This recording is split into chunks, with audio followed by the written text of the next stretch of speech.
flat and final. Only the registry clerk registered a form, a bare code, initials that meant nothing to the clerks on duty, and then the doors closed. Inside the resuscitation bay, a team fought and begged a body for life.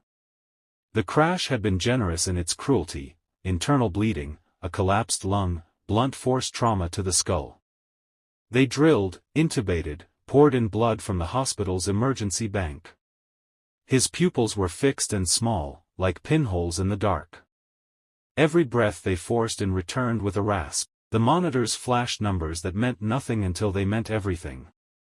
For a long time there was only the sound of machines and a thumping in the gut of the room, the steady, stubborn drum of a heart being willed on. At some point, the staff slid him out of the bay and into a private intensive care room. The door shut like a verdict. Outside, the waiting area was a world of quiet wreckage. A police sergeant took notes behind mirrored glass.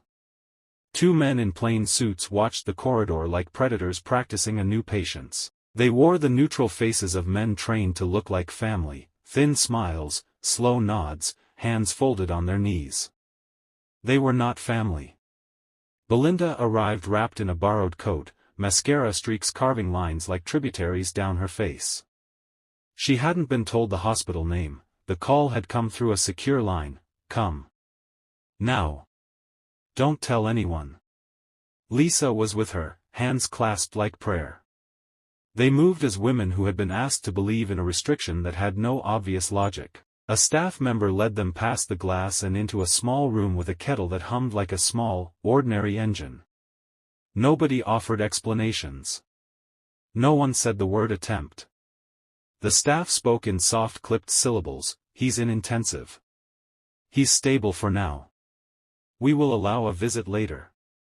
Belinda wanted to run into the ward, to tear sheets and find him, to see the white of his face and call him home with a tone that could pull air into lungs. Instead she sat as two plain-suited officers, officially family liaisons, took her statement, asked the same questions in the same order, and watched.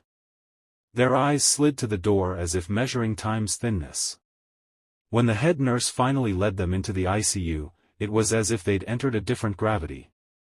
The room was dim, electronic light bathing everything in clinical blue.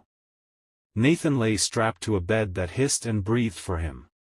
Tubes threaded his mouth and nose, an oxygen mask hugged his face, a tangle of monitors tracked him like constellations. His skin was drained of warmth, his jaw slack. He was unresponsive.